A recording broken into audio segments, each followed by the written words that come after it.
Hello. Hello. చెప్పండి sir. నేను vice chairman కొడుకుని మాట్లాడుతున్నారా? చెప్పండి సార్. దేనికి సార్? ఏమో ఎక్కువ మాట్లాడుతున్నావు అంట కదా? నేనేమి ఎక్కువ మాట్లాడినా సార్? ఏమైంది ఏమైంది సార్? చెప్పండి. మా డాడీ ఫోన్ చేసినా నీకు? చేశారు సార్. ఇప్పుడు ఆయన ఎవరు ఆయన రమేష్ ఇప్పుడు రమేష్ ఉంది కదా సార్. చెప్పేది ఏంట్రా బాయ్, ఎక్కువ మాట్లాడినావు అనుకో, అర్థమైందా? దేనికి సార్? ఇప్పుడు లైట్లు వెలగట్లేదు అంటే నేను లైట్లు వెలుగుతున్నాయి, మొత్తం అన్ని కంప్లీట్ చేసిన. నేను నిన్ననే చేసిన. ఇవాళ కౌన్సిలింగ్ మీటింగ్ ఉందని కంప్లీట్. నువ్వు జీతాను అంటే నువ్వు జీతాను అని అంటున్నావు కదా? జీత నువ్వు జీతాను అంటే నువ్వు జీతాను అంటున్నావు కదా?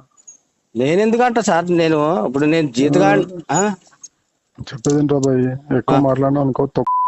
దేనికి సార్? ఎక్కువ మాట్లాడితే దేనికి?